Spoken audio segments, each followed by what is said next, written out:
আসুন জেনে নিই এসআইআর ফর্ম ফিল আপের ক্ষেত্রে কিছু গুরুত্বপূর্ণ তথ্য। মেয়েদের ক্ষেত্রে বাবার যদি 2002 সালে ভোটার তালিকায় নাম না থাকে তাহলে কি করতে হবে, এবং এসআইআর ফর্ম আমরা বাংলায় ফিল আপ করবো নাকি ইংরেজিতে ফিল আপ করবো, আসুন সে বিষয়ে সবিস্তারে জেনে নিই। প্রথমে বলি, মেয়েদের ক্ষেত্রে যদি বাবার নাম ভোটার তালিকায় না থাকে তাহলে দাদা কিংবা দিদিমার ভোটার তালিকার জেরক্স দিতে হবে। ছেলেদের ক্ষেত্রে বাবার তালিকার সঙ্গে যে কোনো ডকুমেন্ট যেখানে বয়সের প্রমাণ পাওয়া যাবে সেটা দিতে হবে। যদি দাদা বা বাবা এদের নামের কিছু ভুল থাকে সেখানে তার জন্য কোনো সমস্যা হবে না।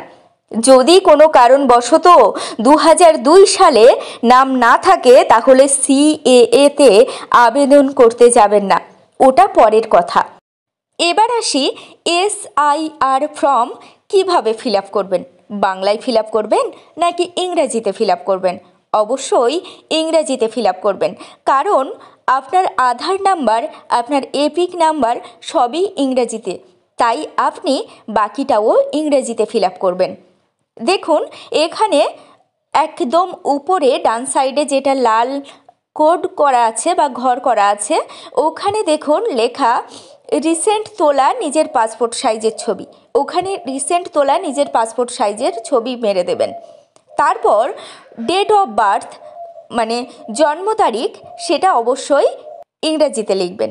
নিজের আধার কার্ড নাম্বার, মোবাইল নাম্বার, বাবার নাম, বাবার ভোটার কার্ড নম্বর, এগুলো অবশ্যই ক্যাপিটাল লেটারে লিখতে হবে। তারপর মায়ের নাম, মায়ের ভোটার কার্ড নম্বর, স্বামী বা স্ত্রীর নাম, স্ত্রী বা স্ত্রীর ভোটার কার্ড নম্বর। তারপর আসছি নিজের ঠিকানায়, নিজের নাম এবং নিজের বাবার নাম, তারপর ভোটার কার্ড নাম্বার নিজের, আর তারপর বাবার ভোটার কার্ড নাম্বার, তারপর বাবা বা মায়ের নাম, তারপর বাবার নাম। মানে একটা ঘর হলো নিজের, আরেকটা ঘর হলো বাবার, মানে নিজেরটা নিজের ঠিকানা সহ এখানে লিখতে হবে, আর তারপর বাবার নাম বাবার ঠিকানা সহ এখানে লিখতে হবে। তারপর একদম লাস্টে দেখুন সবুজ কালি দিয়ে লেখা আছে নিজের সিগনেচার, ওখানে নিজের সিগনেচার করতে হবে। হ্যাঁ, অবশ্যই ফিল আপ করার পরে প্রত্যেকটা ঘর দেখে নেবেন যে ঠিকঠাক লিখেছেন কিনা, কোনো বানান ভুল হলো কিনা, আর সবগুলো ফিল আপ হলো কিনা।